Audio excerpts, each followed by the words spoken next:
ত্রিপুরা বাংলাদেশ আন্তর্জাতিক সীমান্তের উন্মুক্ত ২৭ কিলোমিটার এলাকা শুধুমাত্র রাজ্যের জন্যই নয়, হুমকি হয়ে দাঁড়িয়েছে গোটা দেশের আভ্যন্তরীণ নিরাপত্তার জন্য। বিশেষ করে আন্তর্জাতিক সীমান্তের উন্মুক্ত অংশ দিয়ে অনুপ্রবেশের বিষয়টি নিয়ে আগেই রীতিমতো আশঙ্কা প্রকাশ করেছে কেন্দ্রীয় গোয়েন্দা এজেন্সিগুলিও।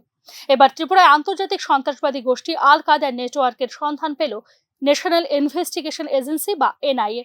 দেশের অভ্যন্তরীণ পরিস্থিতি অস্থিতিশীল করার জন্য আন্তর্জাতিক সন্ত্রাসবাদী গোষ্ঠী আল কায়দার ষড়যন্ত্রের অংশ হিসেবে অতিমাত্রায় সক্রিয় হয়ে উঠেছে ভারত বিদ্বেষী বাংলাদেশি মৌলবাদী সংগঠনগুলো।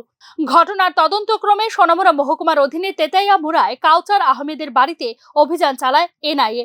তবে অভিযানের সময় অভিযুক্ত বাড়িতে না থাকার কারণে পরবর্তী সময়ে যাত্রাপুর থানায় চলে যায় এনআইএর দলটি।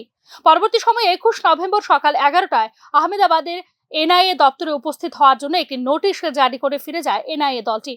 নিষিদ্ধ সন্ত্রাসবাদী সংগঠন আল কায়দার কার্যকলাপকে সমর্থন ও অর্থায়ন করার জন্য সন্দেহভাজন ব্যক্তিদের সন্ধানে ৫ রাজ্য সহ মোট ৯টি স্থানে একযোগে এই অভিযান চালানো হয় বলে জানিয়েছে এনআইএ। গোটা অভিযানে অভিযুক্তদের বিশদ ব্যাংকিং লেনদেন, মোবাইল ফোন সহ ডিজিটাল ডিভাইস এবং সন্ত্রাসবাদী অর্থায়নের কার্যকলাপ সম্পর্কিত প্রমাণ এবং অপরাধমূলক নথি উদ্ধার করা হয়েছে বলেও জানিয়েছে এনআইএ। সন্দেহভাজন ব্যক্তিরা যাদের বাড়িতে অভিযান চালানো হয়েছে তারা বাংলাদেশ ভিত্তিক আল কায়দা নেটওয়ার্কের সহযোগী। ২০২৩ সালের একটি মামলা এনআইএর চলমান তদন্তের অংশ ছিল এই অভিযান বলেও জানিয়েছে এনআইএ।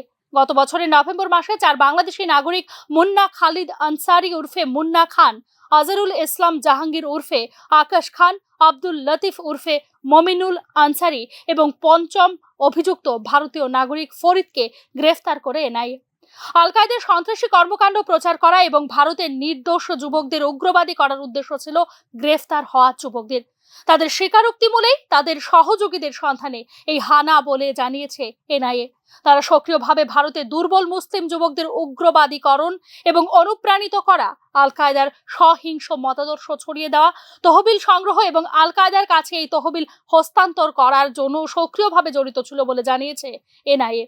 বাংলাদেশের রাজনৈতিক পট পরিবর্তনের পরপরই ভারতের আভ্যন্তরীণ পরিস্থিতি জটিল করে তোলার জন্য সক্রিয় হয়ে উঠেছে আন্তর্জাতিক সন্ত্রাসবাদী সংগঠনগুলো, আর এক্ষেত্রে দোসর হয়ে উঠেছে বাংলাদেশের ভারত বিদ্বেষীরা।